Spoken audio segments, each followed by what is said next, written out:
Evelyn is the head chef at Rayleigh's, Bel Air, and Nob Hill Foods, a family-owned company with 119 stores throughout Northern California and Nevada. You may recognize her because she's a YouTube sensation. I'm ad-libbing. And she has popular TV appearances, cooking techniques. Evelyn brings a wealth of experience to her role in crafting and creating a range of products for the stores, from complete Hollywood dinners. Hollywood, did I say? Holiday Hollywood? dinners. Oh, okay, good. I was 'Cause trying to plug you I've again. never cooked See? in Hollywood. I've been there. It's nice. To award-winning, ready-to-go meal solutions with the goal of always bringing gourmet cooking to the everyday kitchen table. A graduate of the prestigious Culinary Institute of America in Hyde Park, New York. That's right. Same as Jay here. Yep. Jay S- Minzer, stay- too. Oh, He's yeah. coming up next. He did it first, then I went right after that him. Hyde Park, huh? Nice. Then she moved to Sacramento. And here I am. my. Oh, yeah. Here I And am. It's not we're that far lucky to away. have her here. She has been presenting cooking demonstrations here at the festival for the last 14 years. 14 years judging. We just figured it out this month because the first year I didn't judge, but I cooked. And So I think I might have a year on Jay, but give me another glass you of don't wine. get- It might be 2 years. I don't know. you don't get lost coming down here then. No, I don't. Nice. With that, let's give it up. Big round of applause for Chef Evelyn Miliate. Mine, let's say yay for me. Yeah. Okay. Great. Thank you all for coming out. Every year we kind of think, okay, what are we going to do next year with our garlic festival? What kind of dishes do we have? And I thought this year my inspiration I will share with you was Northern Africa, because it's just something that's kind of like out there. What are you going to do? Get something from Ethiopia and start cooking, or some Moroccan dishes? So that's where the inspiration for these dishes are. So you'll see a lot of spices coming out. My first one that I'm going to do is with it's a snapper with shrimp, and it's made with a tomato and harissa sauce, and it's got with olives and lemon, because there's a lot of lemons used in Morocco area. But what I wanted to say about harissa is, if you buy harissa, usually it's a really, really hot, spicy hot paste that you use. But I'm going to show you that you can make it really hot, or you can make it mild as well, because you want to be able to enjoy the dishes as your palate is at home. So what you would say maybe in Moroccan cooking would be a little bit spicy. You can use a chili de arbor, or a bird chili, or something of that nature. Sometimes the serranos and fresh chilies that are a little bit spicier that goes into this dish. But if you like the chili flavor but not the real hot spice, what I've got here is some guajillo chilies. And what they are is a dried chili. And when you buy chilies, you want to make sure that they're still a little bit soft and pliable, that they're not like crunchy and falling apart. What we're going to do is we're going to take the chili, we're going to take the stem off, take the seeds out, because those are really the spice. Well, the seeds are spicy, but when you look at the vein that the seeds are on, that part there is actually spicier than the seeds. So what I'm going to say is, however you like it, if you like a little bit spicier, then leave the veins in, leave the seeds in, and you'll get that spice to it. Now what we're going to need to do to make our harissa sauce is, when we open up and we seed our chilies and we've got them nice and clean, we're going to use actually 10 of these, which is almost a 3-ounce bag. And so what we did a little bit earlier, if you were here at the judging today, I put these same chilies in some hot water, and I soaked them for between 30 minutes to an hour. And you could see that there's actually, the chili meat starts to swell up inside, and it's going to be soft enough, and the outside skin is going to be soft enough so you can put it in your blender and blend it up very nicely. It's not going to be a real dry type of spice.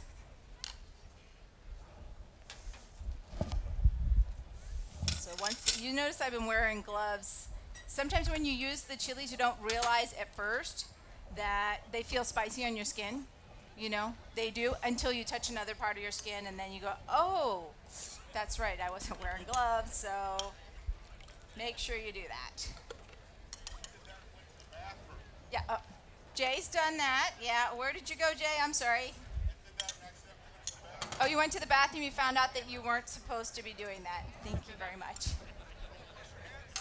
Anybody else? Oh, wash his hand afterwards. That didn't work. So how many of you done that where you, I mean, not necessarily the bathroom, but where you use your chilies and then you touch your face or something, it starts to burn. So anyways, we'll put those into our blender. And we've got 3 main spices that you usually see in the harissa. One is a caraway seed. And when you look at these, I have some caraway seeds, I've got some cumin, I've got some coriander, and they look almost exactly the same. So make sure that you have your spices marked. But if you don't and you measure them out and you forget, go ahead and smell them. You should know what your spices smell like before you use them in your dishes, especially sometimes if you had spices that are older or you buy spices that are not as good a quality. You might want to, it's time to replace them. But if that's all you have, you might want to use a little bit more. The caraway, to me, it's a ground seed. It really reminds me of rye bread, because you ever have rye bread and you have got the caraway seeds in there, and it's a wonderful, wonderful smell. And then we have our cumin that is, of course, classic in like southwestern dishes, and your coriander seeds, which it's funny, they are a cilantro seed, but they really don't taste like cilantro at all. And we're going to put some garlic in there. We've got about 4 or 5 cloves of garlic, and we want to make sure that we season it with some salt. Ooh, can I get did you throw away that water, or just a little bit of water? Just a little bit of water is fine. Okay, so what we're going to put in here also is a little bit of olive oil that's going to get it mixing around.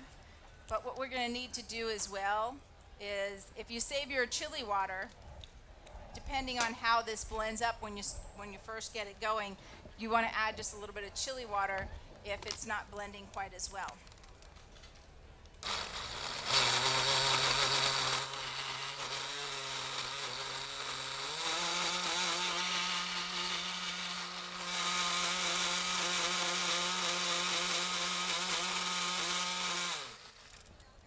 Okay, so that looks pretty good. We didn't have to add any extra when you soak it nice like that.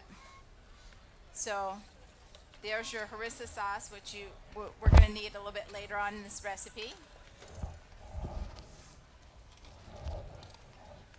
And one way to preserve this, because of course we're only going to use a few teaspoons or tablespoons at a time, depending on how much chili you like. When you store it, you can go ahead and put it in a jar. And to keep it a nice consistency, just float a little bit of olive oil on the top of it so that it doesn't crust over and it stays nice and fresh for you in the refrigerator. Okay, then we're going to move over and prepare our fish. Seafood lovers out there anywhere? Seafood? Right here. Nice. Yeah. All right. So we've got some snapper going on in the dish. I went over to the local Nob Hill this morning and got some snapper fillets. And they did go ahead, and if you notice that they've already had the skin taken off of them. You can crisp up the skin in some dishes, but this one I'm not going to. So I want the tomato and harissa sauce to really absorb into the fish. I'm going to cut a little of the edge off there. And then one thing you want to do is, how many of you know people that just don't eat fish because they don't like the bones, right? There's a few up there. Okay, well, if you know where to find the bones in a fish, then you can take them out. And usually when you look at these, they're all going to be just in a line right here. And you can feel them. They're just all lined up. And they go about, from here, maybe about halfway down the fish. So what I'm going to do is that I'm going to cut those out, and sometimes they slant in on an angle. So we'll cut those bones out of there so we don't have to worry about them later, and it's not that embarrassing. I have to eat in front of somebody new, plus, I'm picking fish bones out of my teeth. Not a good thing. So we'll get those ready, take the bones out. And if you can't find snapper, you could also use a cod or a swagi. Has anybody tried the swagi? It's really sustainable fish. Wait a minute, weren't you guys the one that didn't like bones, or was that somebody else? Or you didn't, because it doesn't have much bones in it. It's a mild fish, right? But like I said, sustainable, which is really important because we don't want to deplete the ocean. So sustainable means basically if you take it out of the ocean has the ability to produce more of that fish. So we'll get our pan going over here, and what we're going to do is we're going to dredge this in some flour. And we've also got some shrimp going on that we're going to use as well in this dish. We'll talk about those in a minute. So I have a half a cup of flour. And one thing about flour, when you flour your fish, when you're cooking it, it does a couple of things. One is it makes it easier for if you have a pan that might stick. It doesn't stick as quite as easily. Or also, if you're making a sauce with it, that little bit of flour that's outside of the fish is going to help thicken the sauce as well. So those are two things that'll be happening in there. So I'm going to season our flour. We always want to have layered seasoning, as you hear people talk about it. So you put a little season in each layer of the dish that you're making, so it's not, a real plain fish, but then a really salty sauce. That's not as pleasant that way. Some snapper. All right, our other thing that we're going to put on here, one of my favorites, I could eat these every day. Again, we just picked these up at the market this morning, is some fresh shrimp. And these are a fresh Texas shrimp, and usually they're wild caught, okay?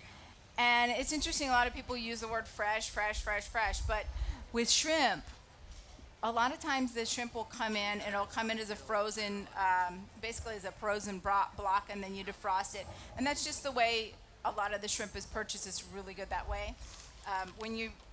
But this one has not been frozen. So they catch the shrimp and they get it out here to our markets really quickly. And there's nobody in the market that's selling this 1620 shrimp that's a fresh Texas jumbo shrimp. And one thing I want to say also, when you're shopping for shrimp, of course the largest ones, you're going to have the nice juicy flavor to them. But when you go in and you buy the shell on, it's always going to be better that way, because the shell keeps all that nice shrimp flavor in it and all the natural juices. Whereas when you get, we get a peeled and deveined, well, that's going to be easy for you. But one thing I will say is that it's going to take a little bit more of that flavor out. It's as if sometimes when you take the shrimp, and of course you don't want to rinse it off. When you take the veins out, you're tempted to rinse it off. It's better just to cut the veins out than it is to rinse it, because you're losing flavor. And I think it's interesting too, because when you're cooking, you need to keep in mind that you have a certain level that maybe your recipe is, or what you want to cook, and you can either take it a step above or you can take it a step below. So when you're doing it, a lot of times people say, well, I'm going to do it with ease, which, of course, we don't have a whole lot of time. We get home from work and we want to take the easy steps, which is totally fine. But then if you're going to have a special dinner, then you take it up a notch and you say, okay, I'm going to make sure I get the bigger shrimp because they're going to have the more flavor. Or we're going to have one that I'm going to take the time to peel myself, because then, again, that's where you're getting more of the flavor as well. Let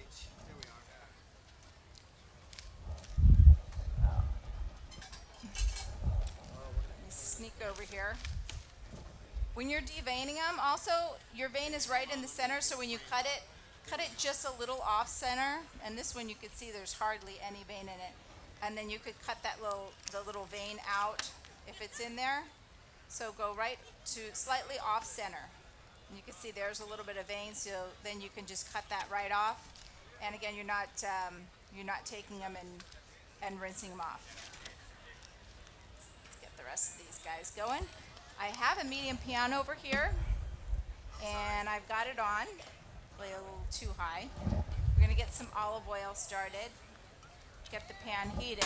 Another thing, what happens if you don't heat the pan up when you're going to cook any proteins, whether it be fish, shrimp, steaks, you want to have your pan hot enough so that when you put your fish or your meat in there, it will sear it right up so that it won't get stuck to the bottom of the pan. And then you're going to lose your flavor and you get frustrated. So All right. Now we get to the cooking portion over here. I'm gonna go ahead and dredge our fish in. Always take your pan and put your fish away from you so that if it splatters a little bit, it doesn't get on your clothes, it doesn't burn you. I'm going to cook these for a couple of minutes on each side just to get them started, because later on in the recipe is where we're going to get our tomato sauce and our harissa sauce and mix those together, and we'll use that as the sauce for our fish. Get that guy going. And while these are cooking, as long as everything's moving around in the pan and it looks like you have a little excess there, to flip it over. If not, you could add just a little extra olive oil around the edges of the pan. That way it's not sticking to any particular piece and making one piece more oily than any of the others.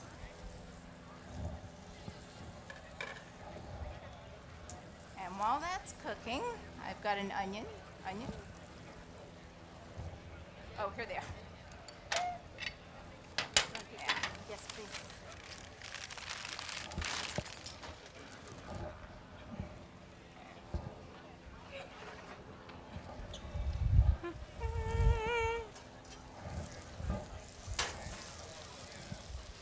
Take a quick look at our fish.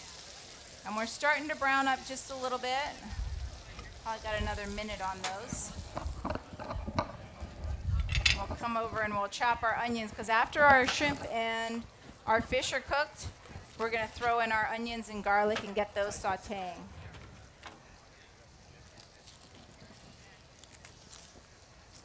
There we go. And we really only need the half of an onion. When you start cutting your onion, you want to make sure that the stem end, you keep that together just to make it, just for ease. And I try not to cut through that too much. I only cut through it once, really, because that's the part where it's really going to give off all of that, all of, I would say, fumes, for lack of a better word, that hit your eyes and make you want to cry. And then we'll cut down one direction. And if it's a real thick onion, you want to put your hand on top, cut it in half so that you get some nice dice to your onion. Let's move on over and flip our fish. And since the shrimp don't take quite as long, this is a good time to put the shrimp in as well.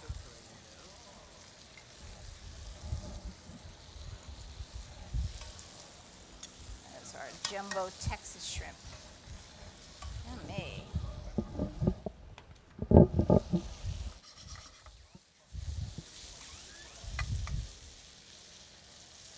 Again, we're not looking to cook them all the way through at this point, just to get them started.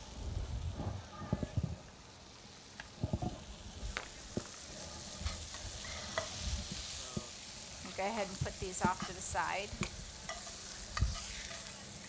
Hold on, let me get there.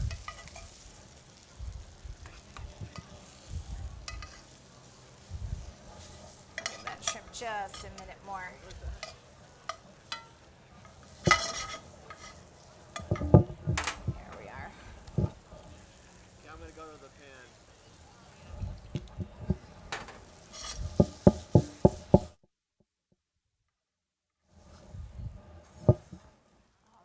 Onions, we need it.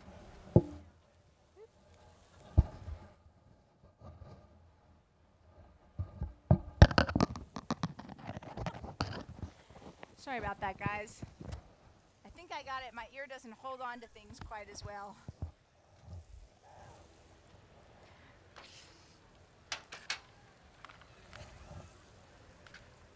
Okay, we'll put in about 5 garlic cloves as well. Getting some garlic ready, so you want me to swing over there?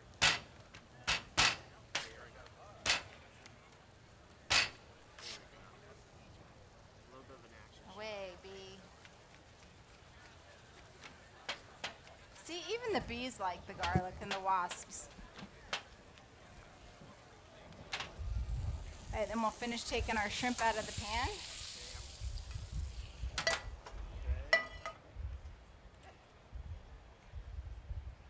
I'm going to put the other half of our olive oil in there. And then we're going to put the onions and garlic in. Okay, she's coming in. And this is going to start off our sauce.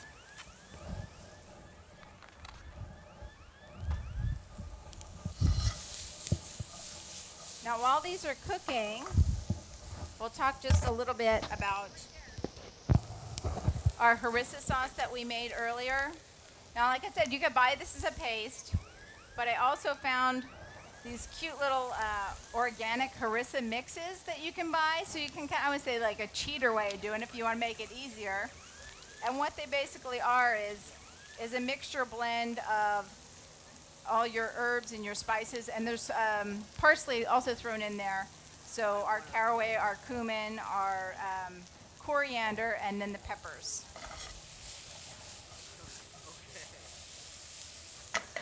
And again, we were talking about layering and seasoning, so let's give us a little bit of salt and pepper in there with our onions. You're really looking for your onions to start turning translucent. And once they do so, we're going to add in a can of chopped diced tomatoes. You want to have all that nice juice that's in there, because that's going to start cooking down with your onions, and really you'll have a nice sauce and it won't be too dry.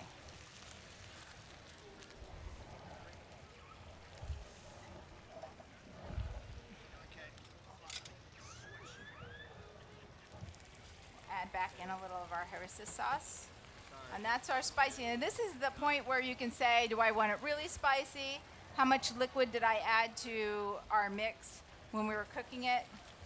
So you could do a couple of teaspoons or a few tablespoons. Could you wash that? Thank you.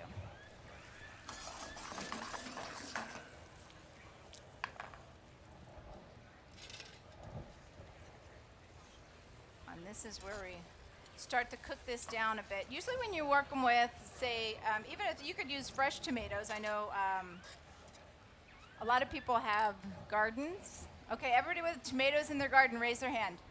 Fabulous. You don't have to buy a can. You can use those fabulous tomatoes from your garden. This year is I have to tell you, it's my first year of doing a garden. I got these little boxes out back, actually. Mauricio made them for me, my good friend Mauricio.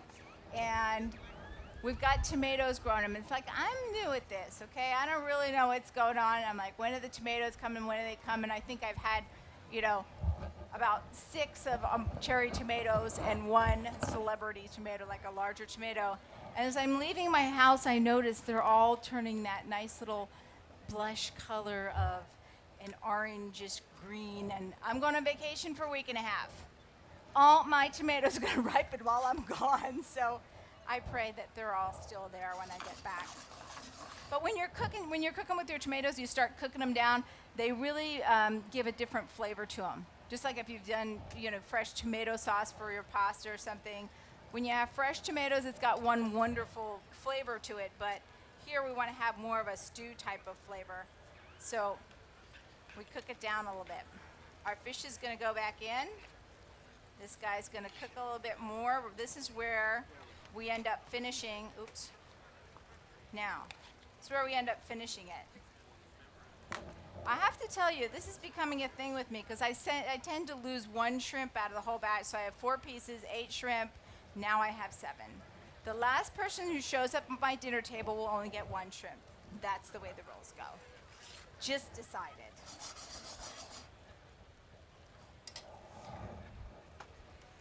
Okay, we're going to just let that cook for a minute. Get our platter ready.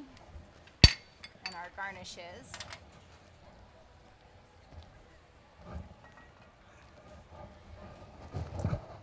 So let's see, we've got one lemon.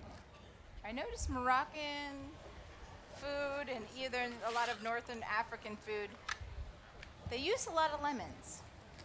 And one thing I'm going to theorize with that is that there's a lot of spices going on. and a lot of oils and stuff will be happening in the cuisine. So the lemon with the acid will really help kind of refresh that whole, just really freshen up your dish. It brings it alive.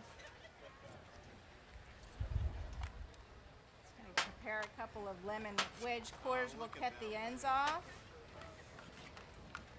And then if you want to take your little extra time and you're going to cut this into wedges and you'll like all the people that you're serving, do a cut just a little off center. Is that a little hot for you, by the way? And then Was that a little hot for you? then we'll go ahead and cut that piece out right there. And then that way you'll have access to take any seeds out, and then you'll get a nice clean lemon wedge for your garnishes. Oh, we got food coming up. I'm gonna swing around. Okay. So this is where you can kind of take a little test at your fish, Oh my god. see if that's ready. Okay. Take a little waft, see if the smells are good. Don't be afraid to go ahead and test it and taste a little bit so that you know what it's going to be like when you serve it to your guests, in case you had a little bit extra, needs a little salt and needs a little pepper. Look at that. That's like cool.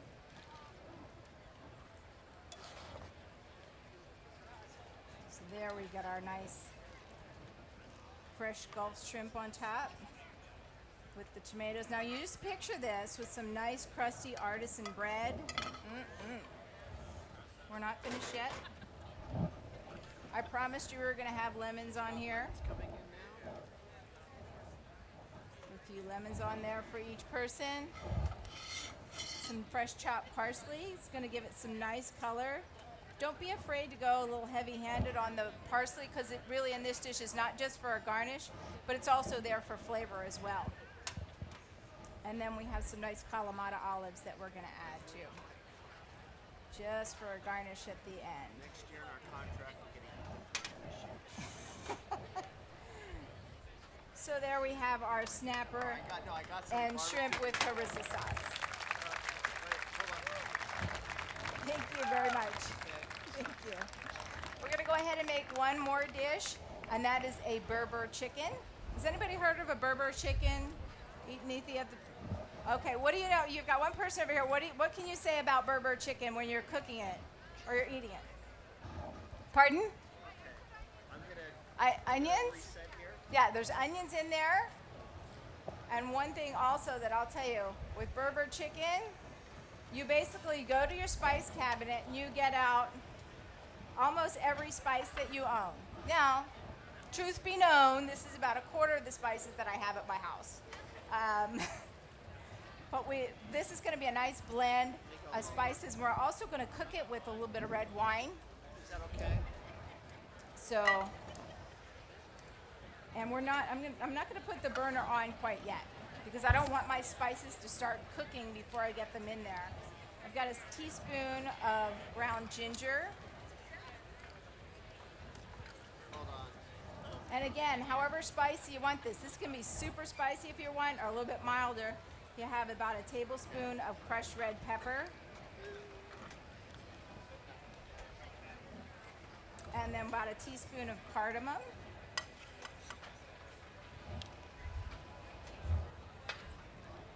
How many people regularly cook with cardamom or use cardamom? How many people drink chai tea? Okay, a lot more people. Okay, you've got cardamom in your diet, let me tell you. Cardamom, actually, you'll see it, and you can buy the ground cardamom in the store, and it kind of looks like, I don't know, like sand or pepper or something. But really, what's going on here is you've got, this is the whole cardamom. You'll see them in little green pods, and those are going to be nice and, this is going to be the freshest way to get it, really. Because when you open up these little pods, I can get one that I can open up, crash it just a little bit. And you'll see inside here that we've got these nice little black seeds. There we go. Okay? We got something. So there's the color that you're going to be able to see that, okay, now I recognize it. It makes sense when you grind it. You can also buy the seeds, but really, like, again, it's the best way to do it is to buy the pods and then crush them. Again, how much time do you have? What do you have in your spice cabinet? Are you making, are you going to attempt to make your own chai tea? Why not? It's not as difficult as you think, but myself, I do like to go to Starbucks and have some. So, make life easier. So, let's keep on moving on, see what else we have.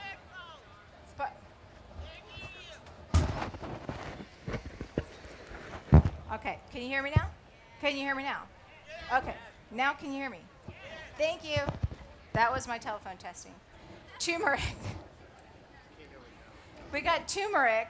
Now, turmeric is one of those spices that it's usually blended in with others, and when we put all these spices together, you'll notice that they're going to be spices that they're going to stain, okay? So be careful when you're using them. We're also going to put some dried mustard in there. I'm going to put some nutmeg. Nutmeg does look like a little nut. It's usually when you think about nutmeg, you think about, well, I'm going to be cooking some breads or spice cookies or something like that. But a lot of these spices you'll see me coming up to, cinnamon is also going to go in here. And you think, oh my gosh, those are spices that I bake with. But really, when you talk about spices and you talk about Moroccan cooking or Ethiopian cooking, it's not just hot spices. It's just all kinds of flavored spices, and they really end up blending nicely together. We have an allspice as well, which normally comes in a little, almost like a little berry that's ground up. And then when we get to the end here, this is depending on your heat level. Again, we got cayenne pepper. Do you like a little or a lot? I'm going to err on the side of caution today.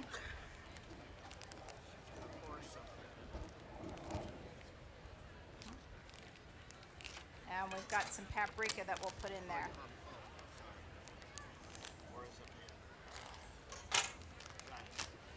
And you're going to end up using quite a bit of paprika compared to the other spices. We're going to get this one turned on.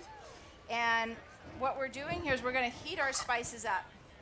And what this is going to do is it's really going to have a nice toasted flavor to it and give that one little extra step to, put it a notch higher, should we say. So these just need to start to get warm. There's one last spice that I have not put in here, and this is a fenugreek seed. Anybody use fenugreek? If you're making curries, a lot of times you'll use the fenugreek seeds. Let's see if we can pull these out and see what they look like. So you want to just see what the fenugreek looks like. That's what they look like in their little seed form. Okay. And it's like I said, when you start cooking in, I would say, different cultural meals or different international meals, what happens is we're going to add our fenugreek in there. What happens is you think, oh my gosh, this is so overwhelming. I've got all these spices and things that I have to buy. But then when you continue on with it, you almost find that that's something that you end up going back and using over and over again. Because I don't know if you do like I do. Sometimes you get hooked on if you want Mexican cooking. I'll just do a bunch of Mexican cooking. Then later I'll say, no, I want to do some Asian. Maybe I'll do some Chinese or Japanese. And then you get into your Vietnamese and you get fish sauces in there and hoisin sauces, and it's a great way to really learn about different cultures as you start cooking their food. I'm looking for, there we go. Don't go anywhere.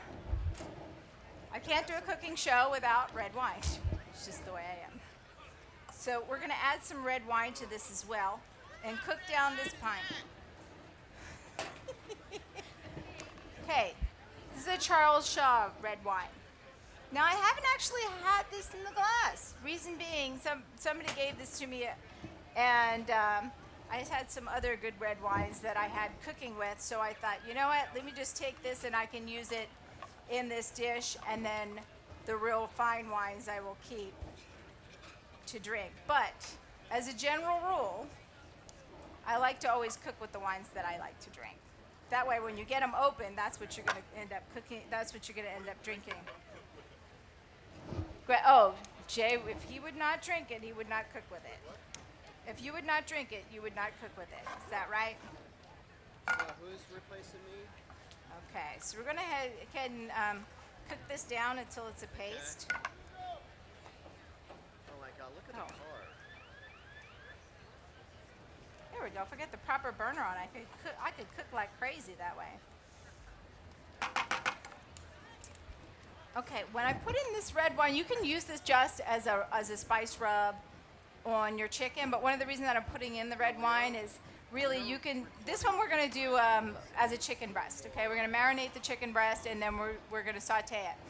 Oftentimes you'll find this dish made where the spices go on the chicken and then it's done stewed with some red wine. So I'm putting the red wine in this portion of it so I still get that red wine flavor, but I don't have to wait as long. It's not one of those dishes that I have to stew and cook for a long time, okay? Because about this time of year, I like going out to the grill. So this is going to be one of those dishes that we can do out on the grill as well. So you can see that has a nice paste. Cooking down is a nice paste. We're going to add a little bit of peanut oil to there. And then, of course, no dish would be complete without our garlic. Let's see, we'll have to save our lemon for just a little bit later. Here we are.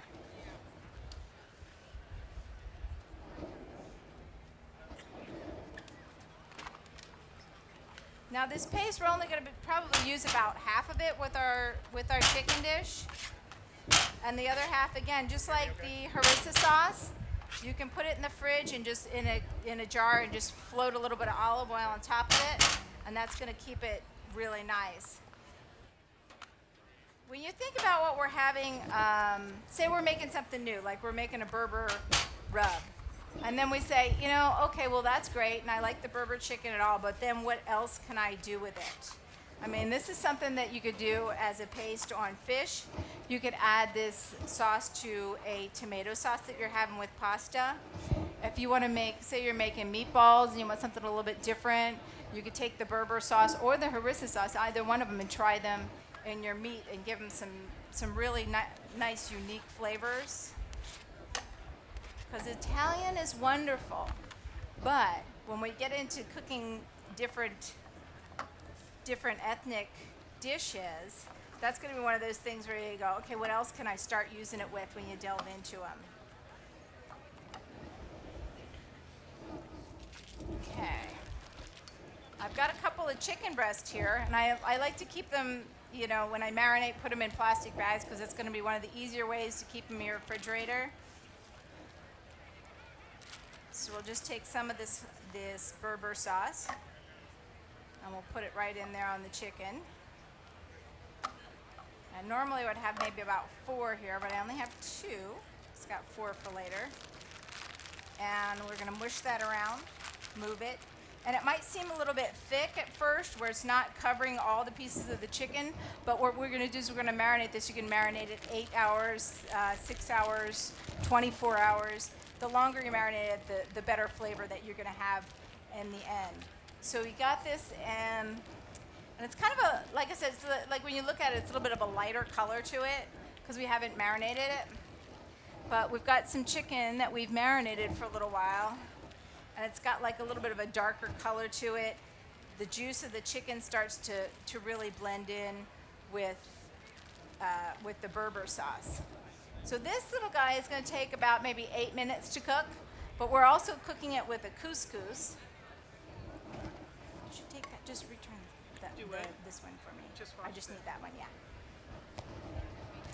Okay. Oh. Couscous, which is a nice Moroccan.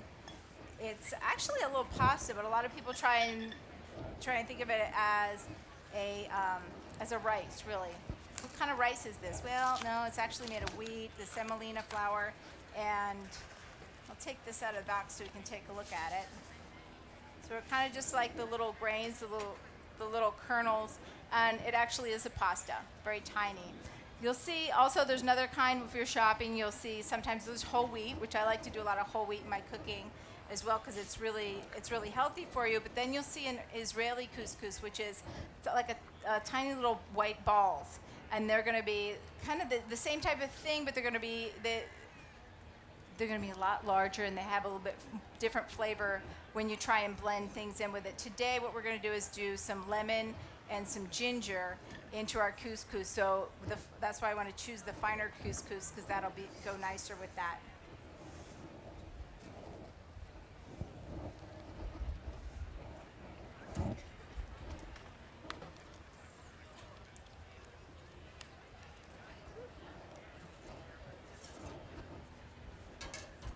There we go.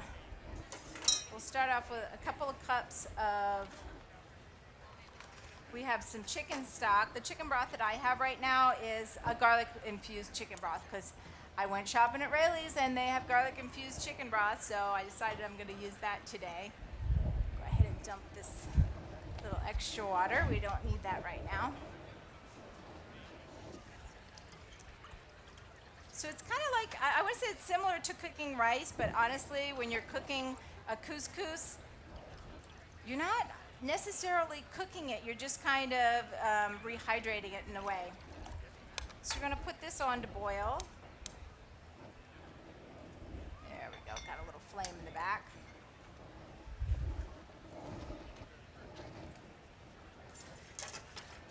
Put this back together here.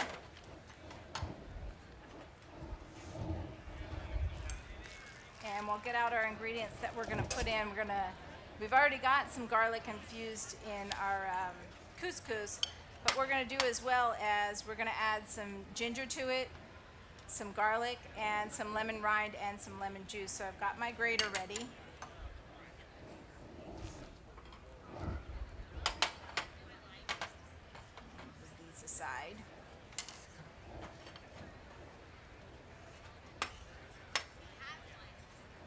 And we're going to grate the zest of the outside of the lemon.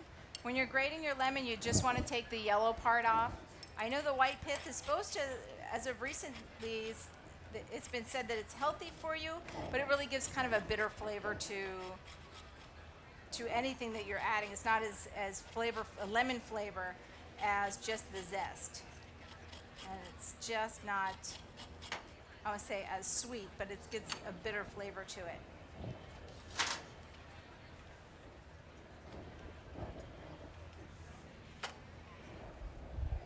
We got our zest in there. We're also going to add about a tablespoon of the lemon juice to our stock.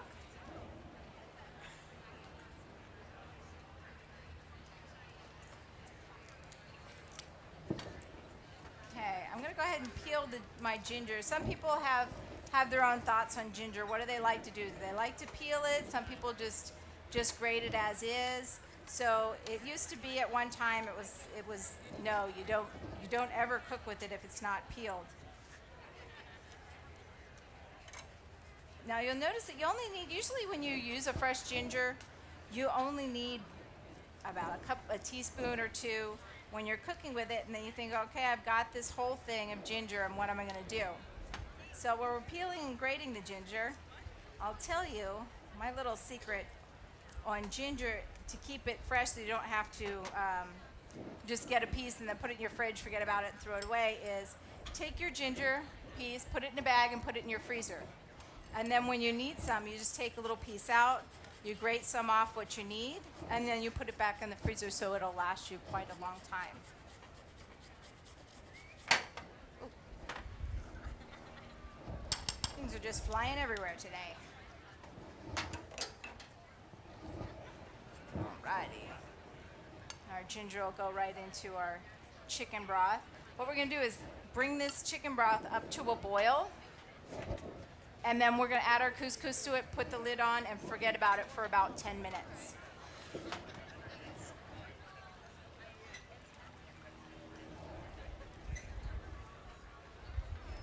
And I've got a few cloves of garlic, which we're going to crush as well.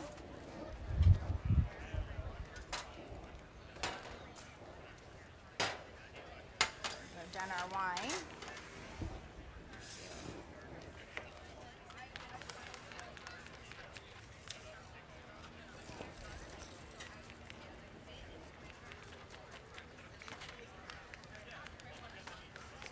need to give it kind of a rough chop because it's going to, again, infuse your, it's going to infuse right into your chicken broth, and it'll kind of cook down as it's coming to a boil.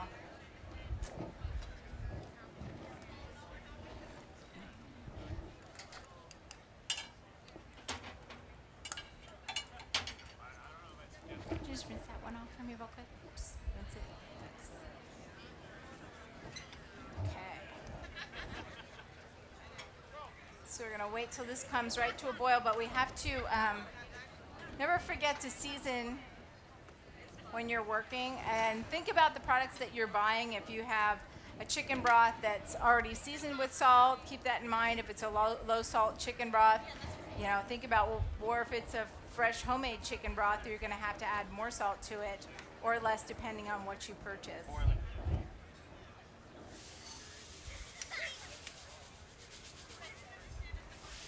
Okay, we're going to put a cup of couscous in there.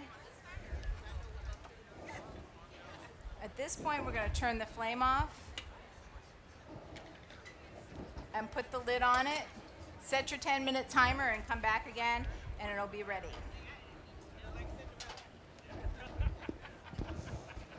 Okay, we have our large saute pan. Oh, the one right over here. There we go. Thank you.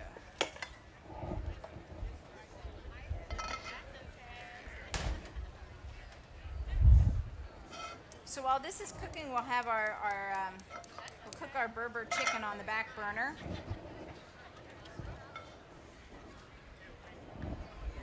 And we'll start off with a little bit of olive oil.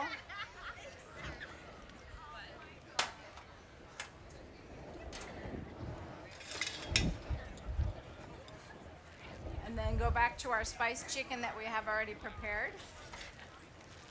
And this has been marinating for, well, at least 24 hours because I made it yesterday.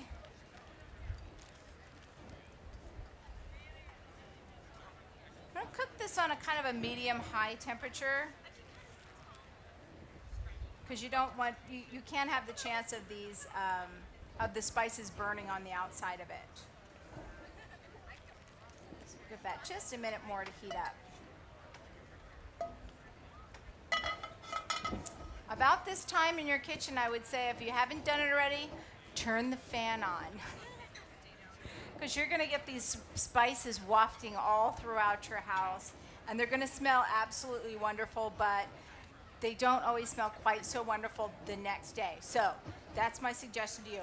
But since it's a beautiful day out today and tomorrow and for quite a few days, if you want to try this recipe, like I said, it's great on the grill. You can also use it not only with chicken breast. I chose chicken breast today because it cooks fairly quickly, easy to do. But you do it with a bone-in chicken breast as well. You could do those out on the grill and cook them nice and slow. Or if you're going to cook them in this fashion, you're inside, it's a little bit cooler weather, then you would put the lid on it and finish it in the oven because it'll take a little bit longer with the bone in. And again, with these spices, you don't want to brown them too much, so we utilize the oven to finish cooking them. Let me hand those to you. Thank you. So if you got all your spice list down, if you haven't purchased a cookbook yet and haven't been following along, all the recipes that you see here today, or if you were here before the judging this morning and you saw them cooking the dishes with the contestants, all those recipes are available in a cookbook right outside here. They've got the cookbooks as well as, wait a minute, these stylish, fashionable aprons, because you can't leave the Garlic Festival without an apron. And they're black, so they're easy to clean. I'm just saying, because I've used them before, and I really like them. So.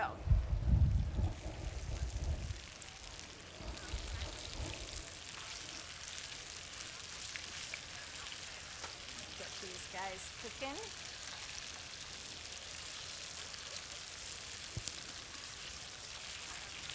I'm going to flip those over, and just for ease and time, we'll put the lid on them to help them cook just a little bit faster. So, because again, we don't want to have the temperature too high because of the herbs and spices that are on those chickens.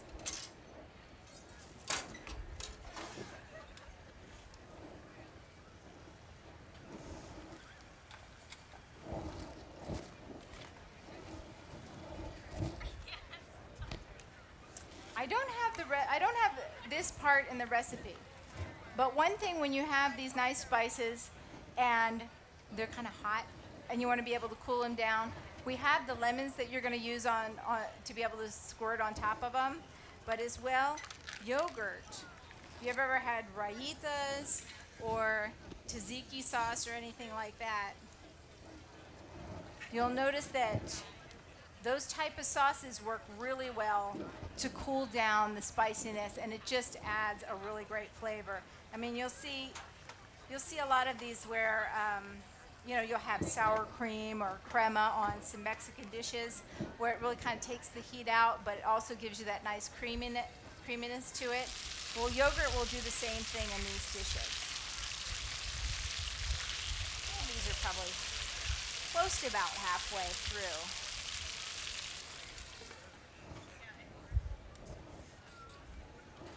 When you cook a batch of these chickens, don't just think about, I'll tell you, one of the best ways that I like these, I like them when they're fresh and hot that day, but for leftovers, this has got to be some of the best stuff that's better the next day. I know it's a grilled chicken breast, but with all the spices that end up blending into the chicken the next day, whether you just have it chopped up and you put it on a salad or you put it in a sandwich, and you have some kind of cooling like a tzatziki sauce or yogurt with it, makes it really nice. So think about making just a little bit of extra. Grab this guy.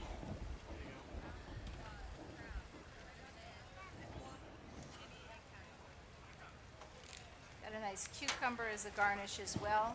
Because again, we want to have something that's, when you're cooking, you think about different textures, and when we're up here judging, we think the same thing. Well, what are the textures? They all blend together. They all kind of the same thing. So when you have the spicy and the coolness, a nice crunchiness of a cucumber as a garnish for this blends quite well. And you get that wow factor, a little bit of the juiciness in your mouth.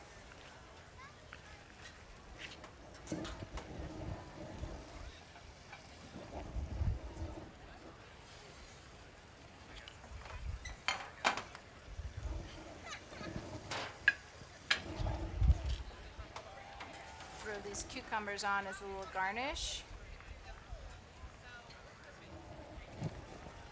Getting ready for our chicken. We'll take a quick peek at our couscous, see how she's doing.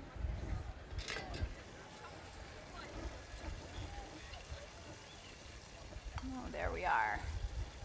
You can see how the couscous is starting to really just absorb the water. If you take a peek down, it looks a little bit like it's still just a tad moist. So I'm going to let that set for just a minute.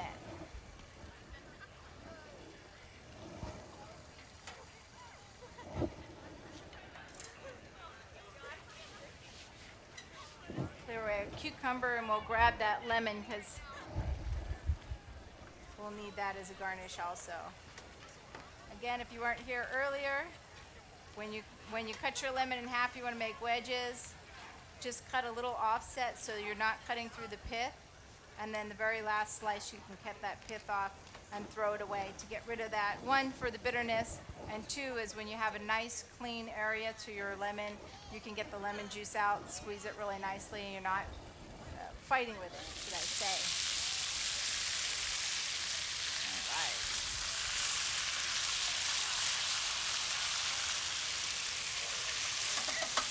So these guys look like they're almost ready.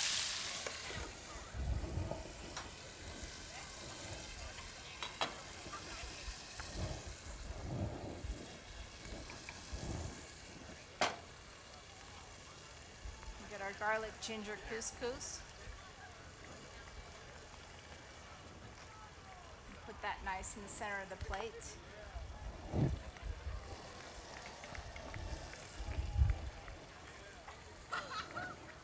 Got a few lemons there.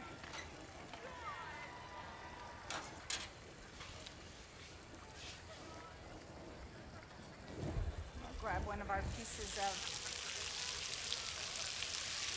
chicken.